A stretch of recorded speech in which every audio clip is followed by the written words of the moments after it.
As usual, starting off with a few verses from a psalm. This is Psalm 119, verses 149 to 151. Hear my voice, O Lord, according to your loving kindness. According to your judgments, give me life. They draw near who in malice persecute me. They are very far from your law. You are, O Lord, are near at hand, and all your commandments are true. And not a question for contemplation today, but a statement of Julian of Norwich. And remember, we studied about her a couple of years ago. Julian of Norwich claimed that God is as close as our own breath.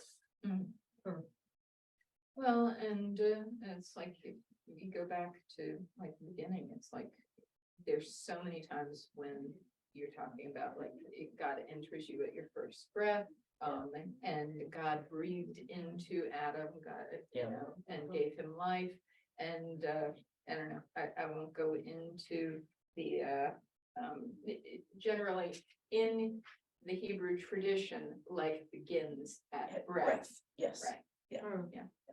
And I remember a saying that I read years ago: we are in God the way a fish is in water. Yeah. So think about it. A fish doesn't know it's in water. It's just surrounded by it. It's life-giving. I found a lot of comfort in that. Know that every breath I take, God is there. Yeah. So think about that. Today we continue with James. And just a note for Natalie, in every other language and in the English language up until the King James Version, this was the book of Jacob. And the original Greek word, we do Greek and Hebrew as well sometimes. The original word, obviously, we translate it as Jacob. So this is the book of Jacob. And Kathy thinks we're going to finish today, but we all know better. We're starting in chapter 4, verse 13. Well, that's a mouthful coming from Sarah, that we can't finish today. Well, I mean, There's still a whole nother chapter, we might, and it's the last one. It's like, yeah. This group spent a whole day doing 3 verses in the Gospel of John one time. she knows she could finish Been a it, whole but what? it's the Spent a question whole of one do whole we lesson need doing 3 to? verses in John. But they were important. And I remember when we spent 13 months on, I thought it was 7. was it 17 on the chapter of John? Oh, not, I thought it was the whole gospel that you, No, it was the Yeah, it was first chapter. It was the first chapter. Susan was there. Paul was No. and then, It was over a year on John. yeah. So if I could get somebody to read. If you can hear me, I'll read it. Yeah, we can hear you just fine. Okay. Verses 13 through 17. So Okay. the end of chapter 4. Go. Now listen, who you say, tomorrow, today or tomorrow, we will go to this or that city, spend a year there, carry on business, and make money. Why you do not even know what will happen tomorrow. What is your life? You are a mist that appears for a little while and then vanishes. Instead, you ought to say, if it is the Lord's will, we will live and do this or that. As it is, you boast in your arrogant schemes. All such boasting is evil. If anyone then knows the good they ought to do and doesn't do it, it is sin for them. Okay. One of the commentators said that at that time in history, cities were being developed, and the Jews were known as great tradespeople. And a city would come up, and it was quite common for craftsmen and tradespeople to say, oh, let's go over here, live for a few years, establish a business, and then we'll come back home. And I can remember years ago that there used to be job offerings in Alaska that were like that. You know, come to Alaska, make a good pile of money, you're gonna work your butt off, you're gonna freeze your butt off, but come up here, work for 2 or 3 years and then come back home, because we're gonna wear you out. You won't last more than 2 or 3 years. They just planned that way. That was how they lived. And the point that also that they're trying to make here, James is not trying to say, don't plan.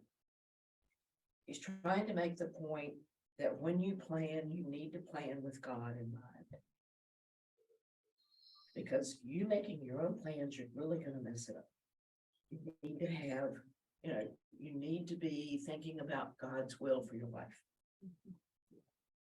Although we all know that that can be hard to figure out what that is.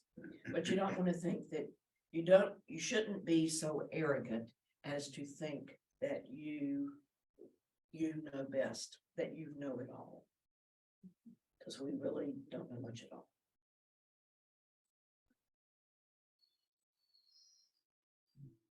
Yeah, I fall into that all the time. Okay, come on, I see it. I'm not, Yeah, look, verse 17 on mine, I remember I got the modern Yeah. translation. So then, if we do not do good, we know we should do, then we are guilty of sin. it's the same thing. I Sin know, of omission. yeah, okay, Right. If anyone knows the good they ought to do and doesn't do it. Okay. So if we know we should do something, but we don't, then it's sin. And a couple of verses back, it was like, if you break any of these laws, you're sinning. It's not just this one or this one.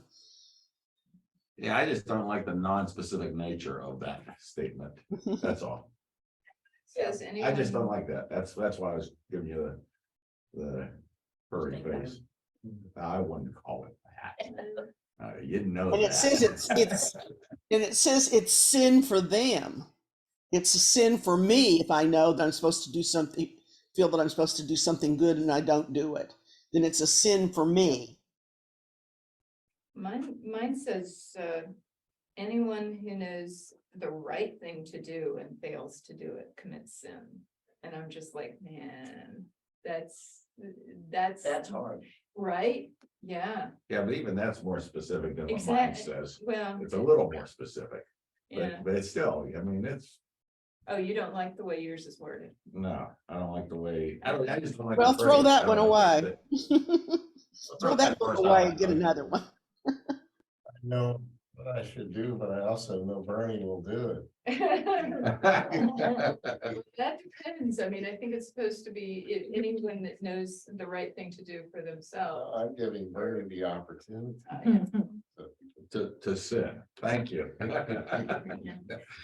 Is getting even still a sin? Depends on. Well, it's like joining a committee at church. Let's say you've been on the grounds committee for 3 years in a row now, and it would be right if you did it again, but you want to give someone else the opportunity, to serve. You don't want to deny Well, other that's- people the opportunity to serve.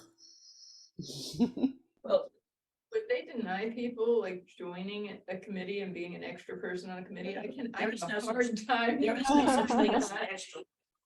Idea of like, I'm gonna give somebody else the chance. That's a cop out right there. I'm Well, but- not doing it because I've got like all of these. Well, other but- things on my Well, list now, to in do, my right? book, Yeah. that'd be a sin. Okay. Yeah. Right, Joe? Kitten Whitlow and I think that Brenda Kidd made this statement. Brenda says she didn't, so we don't know who to attribute it to. Mm, But we give Brenda, she probably said she probably did. it. If you say yes, if you say yes every time they call, Mhm. and you're at the top of the list because you always say yes, Mhm. the person at the bottom of the list may never get called. Mhm. So if you say no occasionally, not every time, you are giving somebody else the opportunity to do something. Like I've been doing the Christmas mother thing for 5 years. And I had finally gritted my teeth and said, okay, I'm not gonna do it this year. Somebody else really should, because it's a really cool thing to do.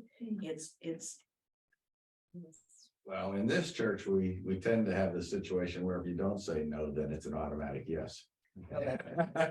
So. yeah, we. It's fine. And it gets you involved in all sorts. With Natalie sitting here, she's. No, it gets you in all sorts of situations you otherwise you wouldn't have known. So it's not necessarily a bad thing. Yeah. Okay, you end up on committees that you had no clue what they did, and now all of a sudden you're Yeah, learning and something. it and makes you part, and contributing. it does make you part of the So- family. Well, and then there's situations like if I had said no to Science National Honor Society, then they were just gonna close it down entirely and put the money into the school, and I was like, that's not right. It's like, So. you know what the right thing is to do, you're gonna do it, but you're just like, why do I feel like I'm trapped? Yeah, I couldn't Yeah. say no. Yeah. Yeah. Sometimes you can't say no. And it might be, I mean, when I read that verse, I thought about things like, let's say you're a kid and you're watching a classmate be bullied and you don't speak up. I mean, you know what the right thing to do is, you know, you should, you know, or let's say I mean, we can all think of times when we have, maybe like the Good Samaritan story, walked past something that we should have stopped and helped and offered help instead of walking past. I mean, we know what the right thing to do is. We don't always do it. And that by not thinking about others in a loving way and responding in love, we're committing a sin. I mean, I think that's what that verse is talking about. Which goes back to what we were talking about earlier. Everything you do should be a reflection of God's will. And you know that Yeah. God's will is for you to It's- stop and help. And help somebody. That's why we have the Good Samaritan law No. now. Yes. Okay. Would somebody read in chapter 5 verses 1 through 6? I've got it. Okay, If you don't mind my translation. well, we'll, you know how. We'll have our own. Okay. Yeah. And now, you rich people, listen to me. Weep and wail over the miseries that are coming upon you. Your riches have rotted away, and your clothes have been eaten by moths.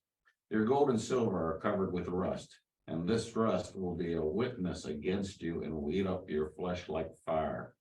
You have piled up riches in these last days. You have not paid any wages to those who work in your fields. Listen to their complaints.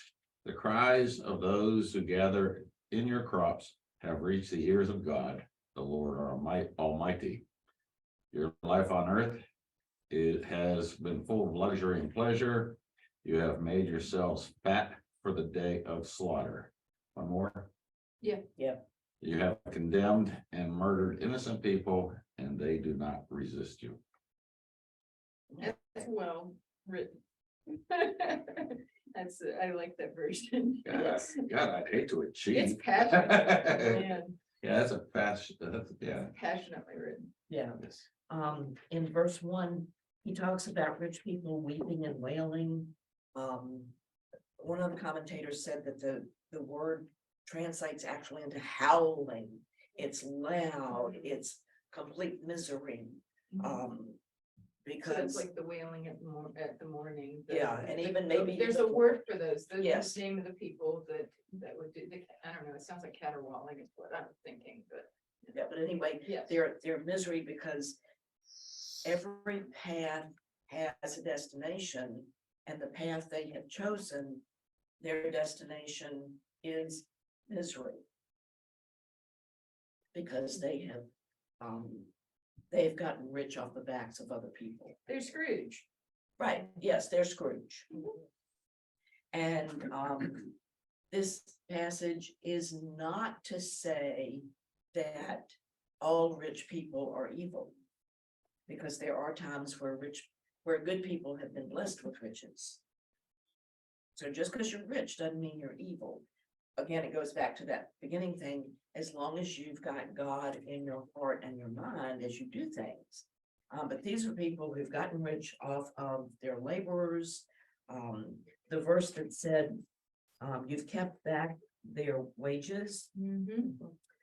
It's now in this day and time, people got paid daily. You know, you work 5 hours, I pay you for 5 hours. Now, you come back tomorrow, I pay you tomorrow. You know, it's not like today where you get paid at the end of the week or 2 weeks or, We have jobs these days that do Well- that, right, and they're probably not legal, yes, that's very possible. but Um, it's still, it's the same kind of abuse of humanity though, Yeah, because that may mean that person doesn't eat that night. right? Or their family doesn't need that. Yeah. You know, or if they're staying in I don't know how daily motels work, you know, maybe they don't get to sleep in a bed that night. You know, so when you owe somebody money for their labor, you pay them. When they agreed to pay. Yeah, as I was reading this, the thing that got me was, they're talking about the material side of life. And it wasn't until the further verses down that it's really what you do with those materials, not the materials themselves. Yes, Okay, and that for me should be more clearly stated, I guess. As you were saying, if you have the wherewithal to support and help other people with money, it's a good thing. It's how you do it. It's not so much that the material things are the issue. It's exactly. so, Yeah. but that didn't come until the third or fourth verse.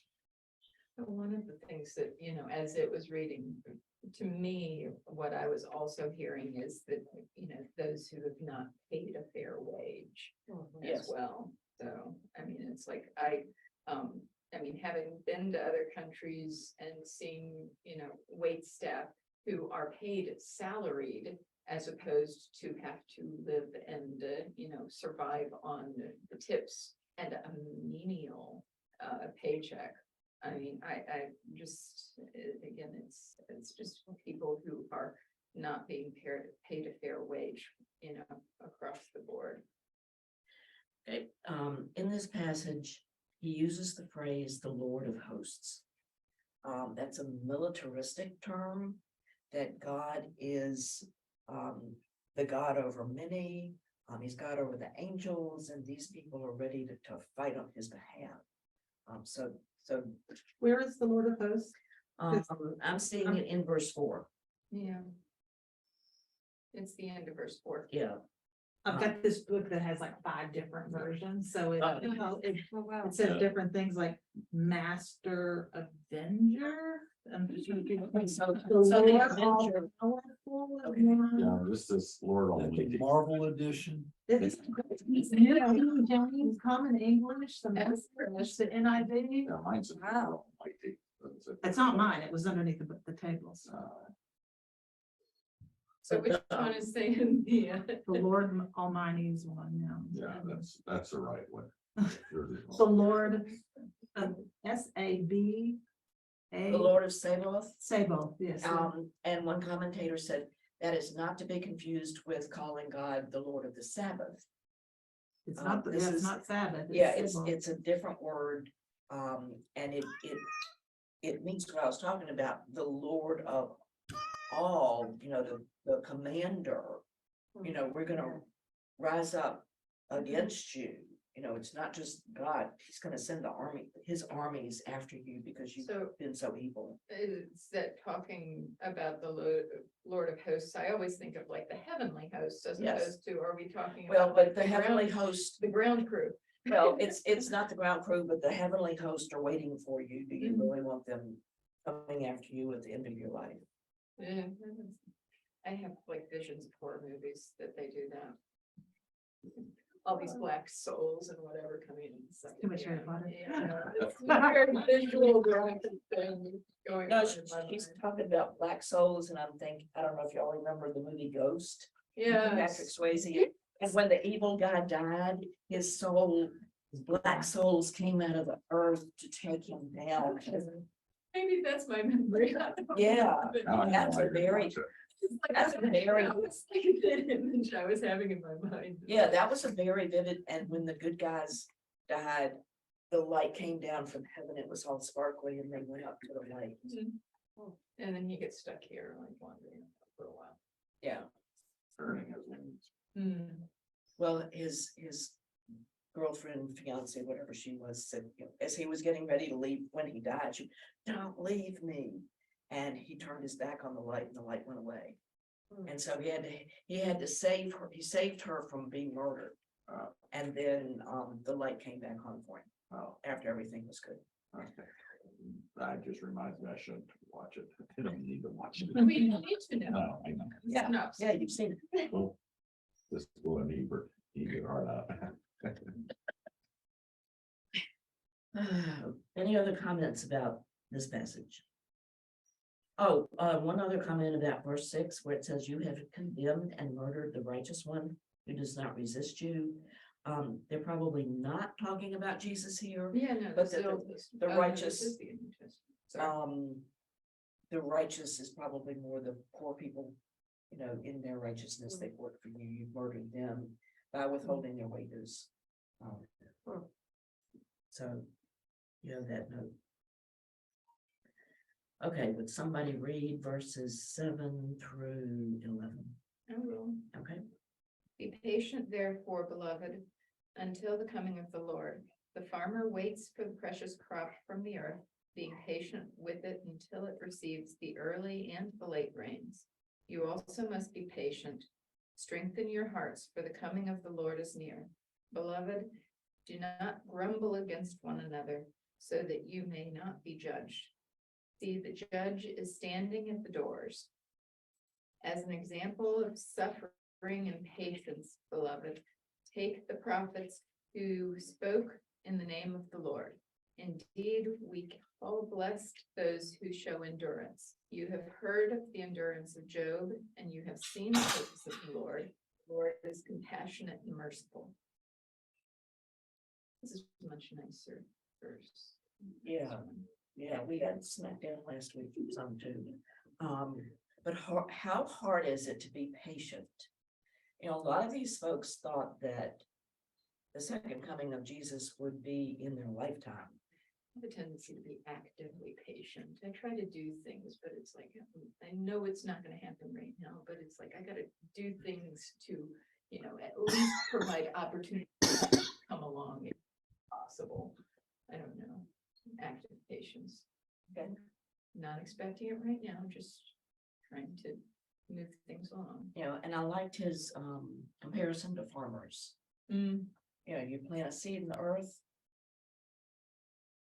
But you can't just plant the seed and leave it there. If Right, it's you've not got- yeah, raining, you've you've gotta gotta take make sure water it's out water. to it. You've gotta go do some weeding, you've gotta check through them, you've gotta walk through, you've gotta pick out the extras that are growing around it to make sure that it's got enough space for the roots. There is no just sitting back and watching it grow. Right. Yes. But still, you Sorry. have to be patient and have faith because it takes a while.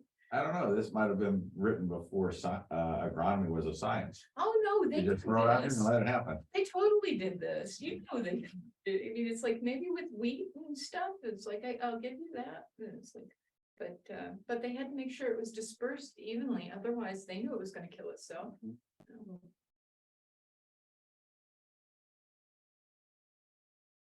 How patient are all of you? Not. I'll just say that I'm fascinated by this Bible. The King James doesn't even talk about a farmer. Oh, no. Yeah. Never. I The like King the James, farmer. be patient therefore, brethren, and unto the comings of the Lord, behold, the husbandman waiteth. Oh, Maybe that's the way that, husbandry. Husbandry, yeah. yeah, maybe that's the word. Yeah. That's Or more the for shepherds. fruits of the earth, and has long patience for it until he received the early and later rain. Thank goodness for different versions of the Bible, because I wouldn't have got that about the farmer based on the King James. I mean, Yeah. yeah. Well, you know, even now I remember the phrase animal husbandry. Yeah. So I guess there was plant husbandry as well. And that's what they're saying, but you're right, I'm not sure I would have. picked that up. Taken a lot of digging to get to that Yes. point. Oh, yeah. And, Especially, I mean, he's specific about crop from the earth, so I mean, we're definitely talking about plants Plants. and the way this Mhm. one is translated. So if you're getting husbandry and, Fruit of No, the earth, fruit of and, the earth. yeah. yeah, I love that King James. and while you're being patient, don't grumble about it. Be patient with a good heart. That is one of those things about farming, and it's like, you can't rush it. It's not gonna get here any sooner. You may have to do a little work along the way, but I mean, it's like, there's nothing you can do to make this thing happen. I go out and check those pigs every day when it's getting close to pig season. Nope, not great. It's still great. So exciting, waiting for every one of them to turn. And then when they start, it's like, oh, one, okay, got 3 tomorrow. And then all of a sudden it's like all over the place. It's like, oh my gosh, what do we do with all these pigs? Yeah. If you're grumbling, are you patient? Probably not. Okay, Good so point. Job grumbled a bit then, I mean. Yeah, and Job's mentioned here. Yeah, Job grumbled He considerably. Or Job did.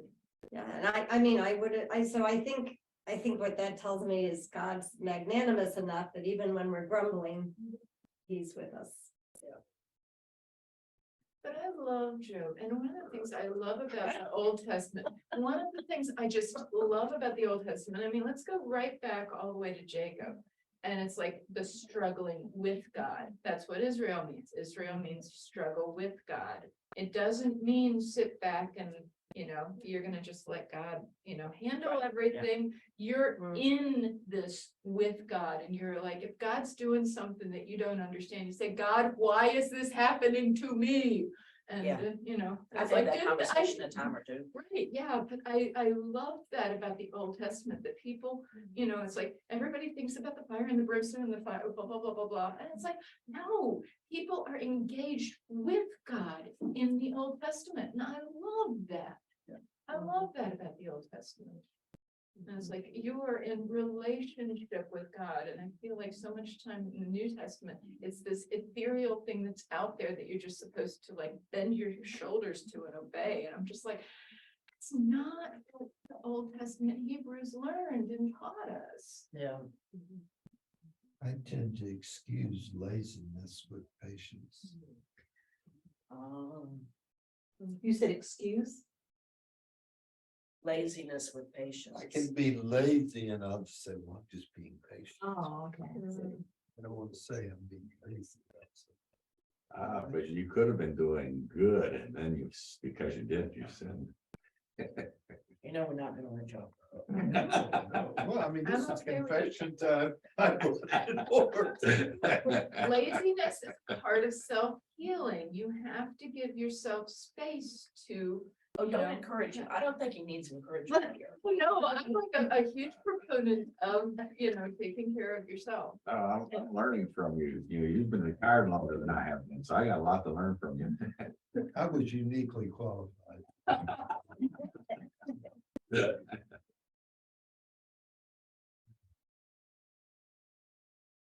So what do you remember about Job's story? Talking about Job's endurance. Look back. He lost everything. I mean, he lost his flocks, his riches, his family, his children died. Why did he lose everything? Because God and said, Satan were okay, sort of rolling the dice. I mean, Yeah. Satan was saying to God, see, I want this man who's been an upstanding citizen and a faithful, godly man. I want him to lose everything because the reason he's godly is that he's got all this wonderful thing, a wonderful family, lots of riches. Take it away and it's got Take it like away and he's not gonna be a godly man anymore. Now, He we won't do care. also God's understand that this is a literary interpretation. Yes. And not, Not literal, yeah. not something that somebody actually like just described directly from. the Right. city. But I mean, yeah. Yeah, Job, if I remember correctly, Job's one of the oldest books in the Bible. Hmm. It definitely is a interesting story. Yeah. Okay, I'll read verse, actually, it's just verse 12. Above all, my beloved, do not swear either by heaven or by earth or by any other oath, but let your yes be yes and your no be no, so that you may not fall under condemnation. Now, remember, at that day and time, swearing was not cussing. We tend to think, if you're swearing, you're cussing, but it was the type of thing that you do in court. You swear on a stack of Bibles, you swear on your mother's grave. And the point is that by swearing, you're trying to put more weight on your word. And he's saying, no, you don't need that. Yeah, this uses the word oath, Okay. doesn't say Thank you. swear. Mine says oath also. And I'm glad mine says this references back to Matthew 5:33 through 37, because I was like, I know this is in like one of the, one of the four gospels. I was Yeah. just like, that's one of those that I come back to a lot of times. Let your yes be yes and your no be no, because I'm so tired of people like Hmm. obfuscating what they mean. Yeah. Or it just, they're speaking out of both sides of their mouth, or, Yeah, when I saying what ask a they question- want you to think about. Yeah, when I ask a question where the answer should be yes or no, and you answer me with a paragraph, you're just trying to weasel your way out of something. I do that. And that's when I'm not patient. What if I just give you a 4-room book? Then you leave it up to me to translate it the way I want to. And then the next thing you know, you're gonna be the Christmas mother. Well, but he's leaving, so he doesn't have to do that, so. Well, it seems like all of this discussion to me collapses down to the same idea with a few different words. You started off talking about planning to these merchants go to a city for a couple of years, make some money, come back and all that sort of thing. And then we were advised, you can't really know what's going to happen. You have to be in the moment and work with the blessings around you to make whatever happens. So it seems like all of these things really come down to patience. I could call that faith. And I could call that waiting maybe or something. I don't know. I'm a little confused in my own mind, but it seems like a lot of discussion here that collapses down to one or two words. And maybe faith is the only word. Well, patience has a love aspect to it, if you think about it, also, particularly when it's dealing with people. When you're patient with people, there's a subtle love aspect to it. Two of us are gonna leave here. They've heard enough, they're done.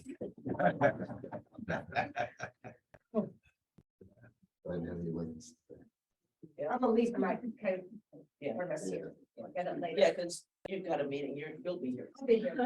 Actually, I will too, because we did two in separate cars. Okay, I like what Bud said, and my comment to him was gonna be, yeah, but we, if I said this is just two words, we would have been done 20 minutes ago, and it's not nearly as much fun. Because we wanna talk about stuff. Okay, any other comments? Sandy, can you hear me? Sandy, what's the name of that version that you're reading? Hold it up It's to the computer called- so she can see it. The Contemporary Parallel New Testament.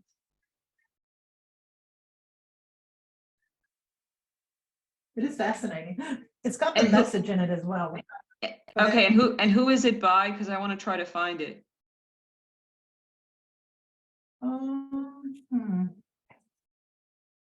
Okay, It's the publisher, Yeah, I'm looking. I have a solution to this. I'm gonna take a pic. Oh, here. She's Yeah, gonna take I'm a gonna take picture. a picture and email it to you. Excellent.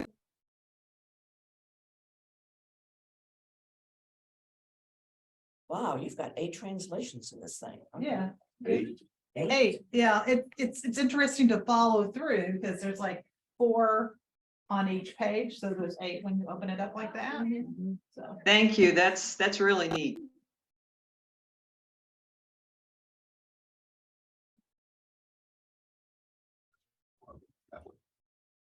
what's it? Is The one King of them James. Catholic? No, I'm just curious.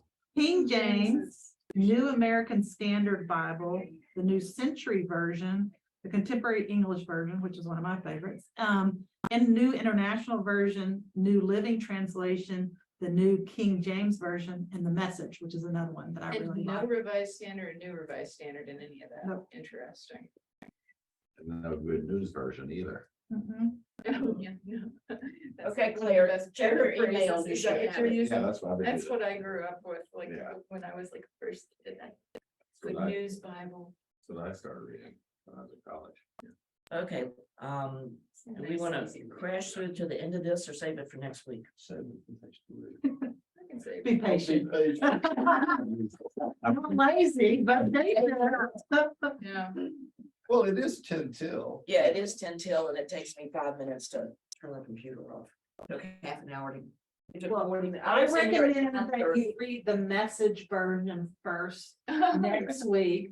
Because Okay. I of the, if I'm not here, who knows where I will be, but I like the way it starts out with these next words. So Okay, a cool. little teaser for next week. Okay, next week We we, should leave it open there for. yeah, next week we might actually finish.